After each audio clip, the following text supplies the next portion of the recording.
Modern AAA development has reached a financial scale where some major projects cost more than $200 million before marketing and long-term support.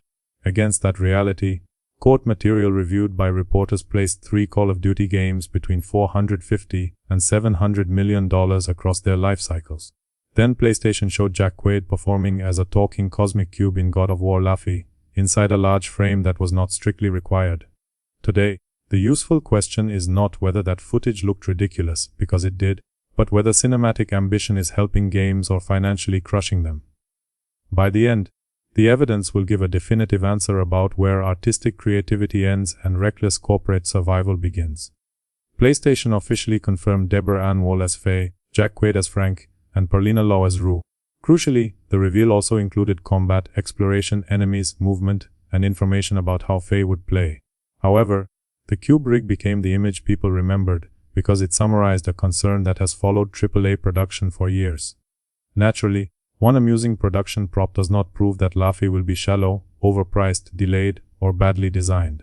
Motion capture can improve timing, body language, scene direction, and communication between performers who need to react inside an imaginary world.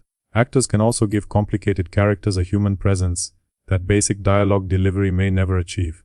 Metal Gear Solid borrowed film editing, dramatic framing, and long conversations while building its identity around stealth, tools, discovery, and player failure.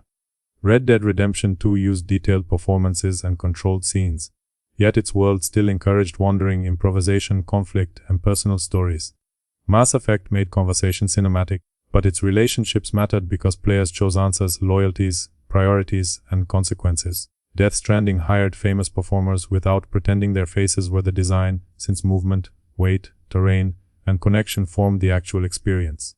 Therefore, cinematic games are not the enemy, and treating every cutscene as evidence of corruption would be lazy analysis. Trouble starts when publishers advertise casts, emotional close-ups, facial capture, award language, and adaptation potential before explaining what players repeatedly do. Marketing then presents expensive production as proof of quality, even when those costs say nothing about combat depth, mission variety, or meaningful choice. Gameplay becomes the quiet supporting feature, while celebrity interviews and behind-the-scenes footage receive the prestige treatment. Britain's competition regulator found that major games planned for recent release periods were already being approved with development budgets above $200 million. Court disclosures showed an even larger scale for Call of Duty, although those totals covered development across each game's full commercial lifecycle.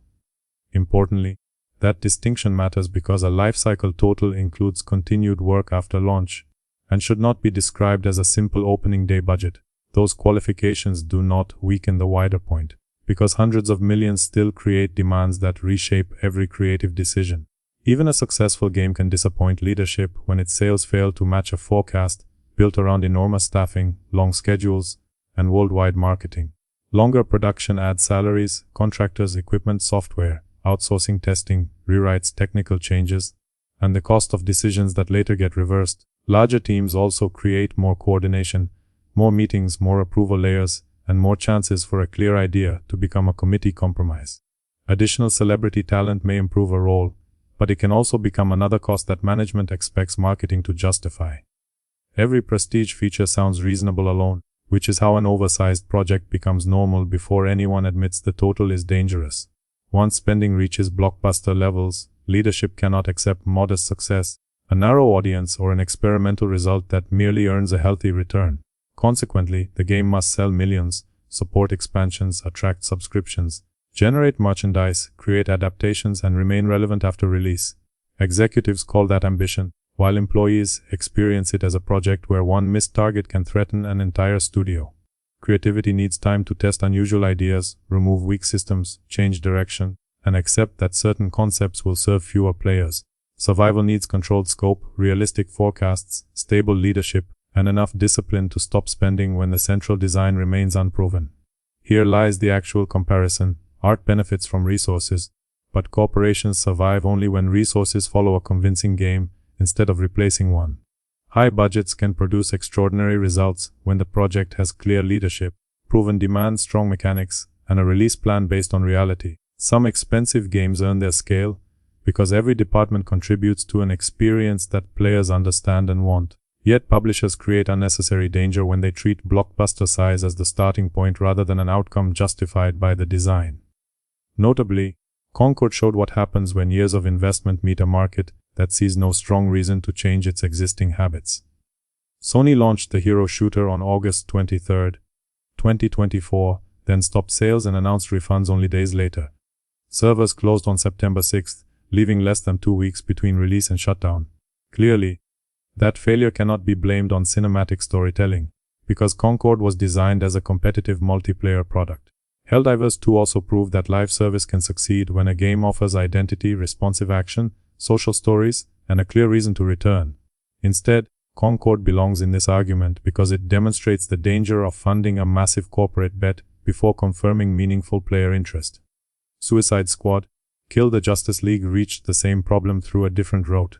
Rocksteady had built its reputation with Batman games that made movement, preparation, combat, stealth, and detective tools support one powerful fantasy, Warner Bros. Discovery later said Suicide Squad produced significantly lower revenue, while reporting connected its troubled development to roughly 7 years of work. Again, famous characters and polished scenes could not compensate for repetitive missions, confused expectations, and a service structure many Arkham fans never requested. Both examples reveal the same corporate error. Leadership assumes a recognizable brand and expensive production can manufacture demand after the design is locked.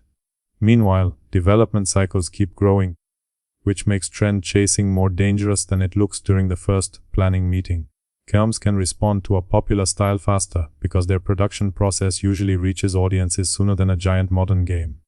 Games may spend 5, 6, or 7 years moving through planning, full production, rewrites, polishing, and technical repair.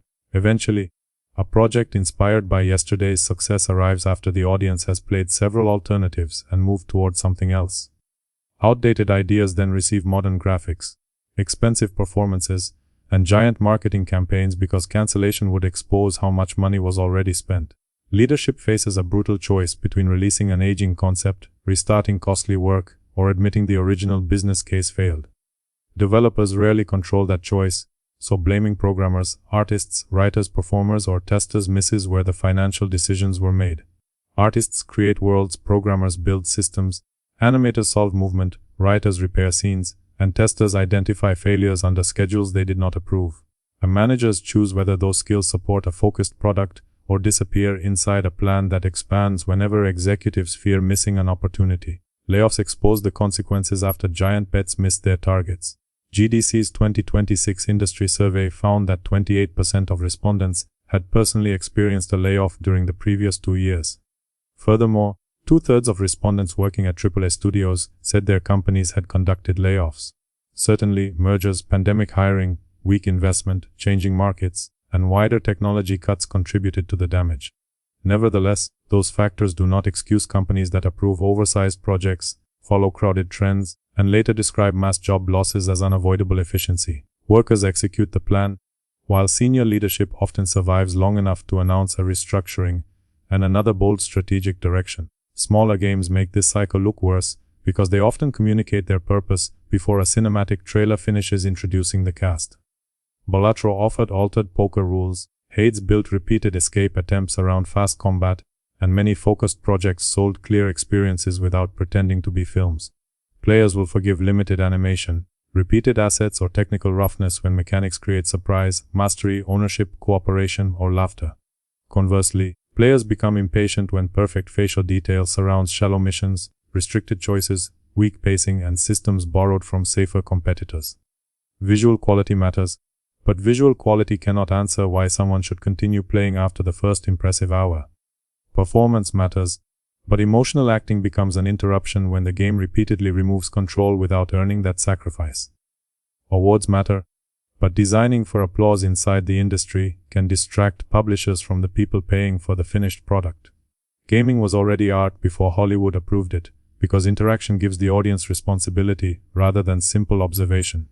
A film can show a sacrifice, whereas a game can make someone choose it, perform it, regret it, or refuse it. That advantage should guide production, since the strongest game stories use systems and decisions to deepen what scenes establish. Whenever cinematic control dominates, the player risks becoming a passenger who walks between carefully protected dramatic moments. When interaction leads, the audience creates personal meaning through tactics, mistakes, curiosity, timing, and consequences that no fixed movie can reproduce. Laufey may still balance these elements brilliantly, and honest criticism must leave that possibility open before release. Deborah Ann Woll may deliver a strong lead performance, Jack Quaid may make Phranque memorable, and the strange companion may support clever play. Fairness requires acknowledging that the cube rig helped performers position scenes, and may have improved work even if the full frame was optional. Still, the image became powerful because audiences have learned to question whether visible extravagance reflects creative purpose or uncontrolled production culture.